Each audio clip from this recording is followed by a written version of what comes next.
As discussed earlier, the architectural principles of Hindu temples in India described in Shilpa Shastra mentions three main types of temple architecture. Nagara or the northern style, the Dravida or the southern style, and the Visara or mixed style. The Nagara style of temple architecture is already discussed in the previous video. Now, let us proceed towards South Indian style of temple architecture.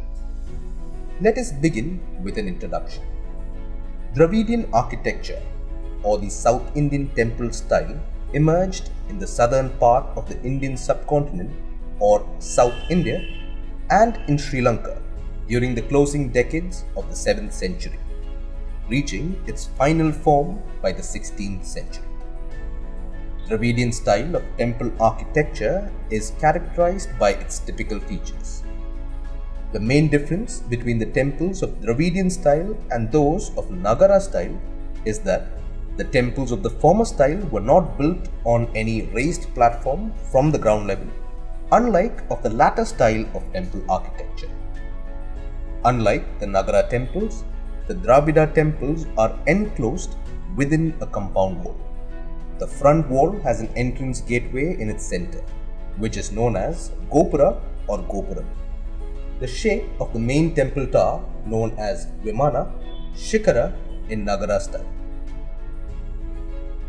The Vimana is like a stepped pyramid that rises up linearly rather than curving shikaras of North India.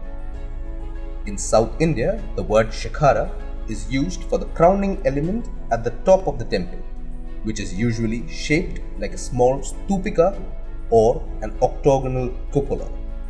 This is similar to the Amalaka or Kalasha of Nagara temples.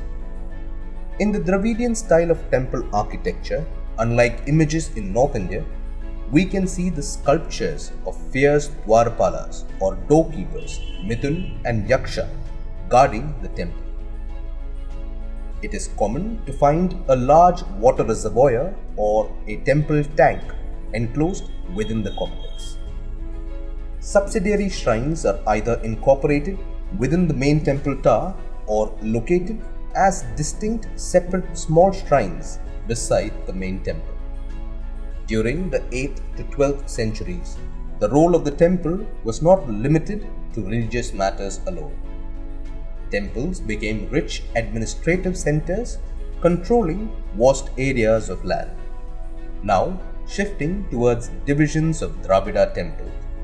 Just as there are many subdivisions of the main types of Nagara temples, there are subdivisions also of Dravida temples. These are basically of 5 different shapes. Kuta or Katur Asra, square shaped. Shala or Ayat Asra, rectangular shaped. Gaja Prishta or Vrittayata or elephant backed, elliptical, and Vritta, circular. Now let us focus on the Pallava style of temple architecture. The Pallavas were one of the ancient South Indian dynasties and were active in Andhra region from the 2nd century onwards and moved southwards to settle in Tamil Nadu. Although they were mostly Shaivite, several Vaishnava shrines also survived from their reign, and there is no doubt that they were influenced by the long Buddhist history of the decade. Their early buildings, it is generally believed, were rock cut, while the later ones were structural. The earlier buildings are generally attributed to the reign of Mahendravarman I, a contemporary of the Chalukya king Pulakesin II of Karnataka. Narasimhavarman I, also known as Mamala, inaugurated most of the building works at Mahabalipuram, which came to be known after him as Mammalapuram. The shore temple at Mahabalipuram was built later, probably in the reign of Narasimhavarman II, also known as Rajasimha, who reigned from 700 to 728 CE.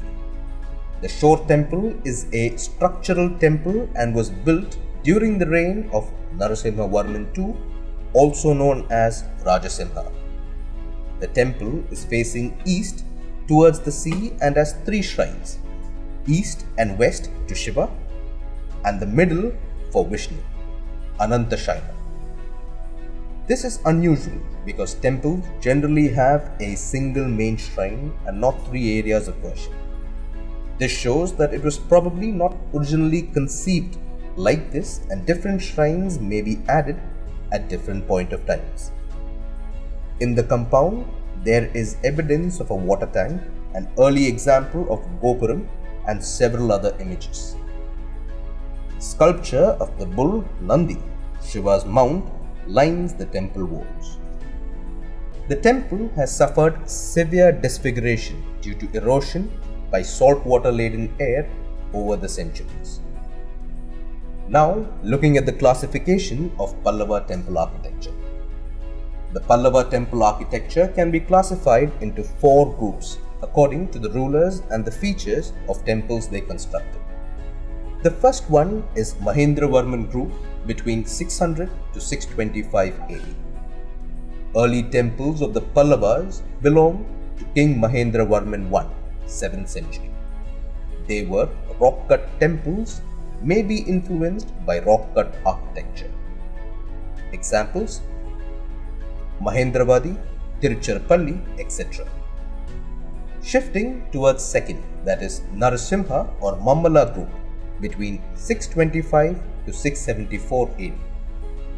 It is the second stage of Pallava architecture which started when Narasimhavarman I, Mammala, came to the throne. The architecture is represented by monolithic rocks. The monolithic rathas or mandapas of Mammalapuram are examples. The 5 rathas are popularly known as Pancha Pandava rathas.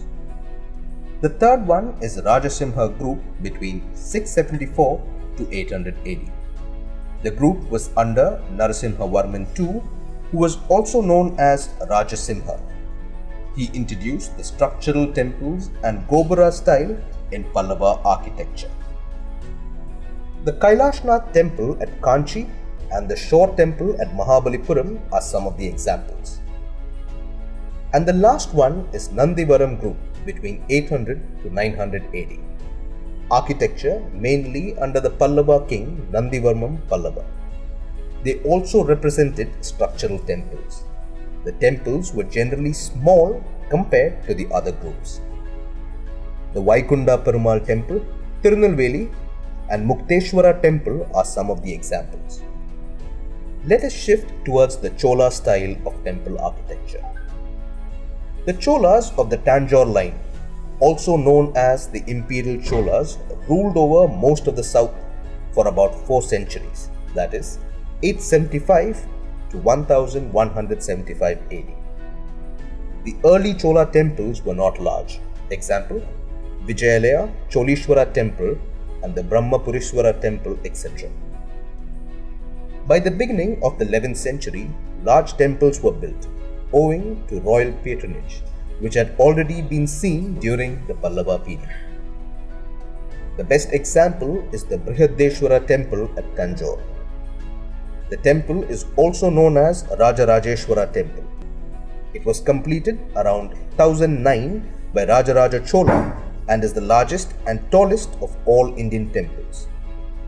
The temple's pyramidal multi-storied Vimana rises a massive 70 meters, topped by a monolithic Shikhara, and the Kalasha on top by itself is about 3 meters and 8 centimeters in height. The main deity of the temple is Shiva, who is shown as a huge lingam set in a 2-storied sanctum. Painted murals and sculptures decorate the walls surrounding the sanctum. It is in this temple that one notices for the first time 2 large gopurams or gateway towers with an elaborate sculptural program which was conceived along with the temple. The Brihadeshwara temple is part of the United Nations Educational, Scientific and Cultural Organization or UNESCO World Heritage Site among the great living Chola temples. In the next episode of the series, we will go through and understand the Deccan or Visara style temple architecture. Until then, stay tuned and stay updated. To watch our videos in Hindi, subscribe to our Hindi YouTube channel Drishti IAS.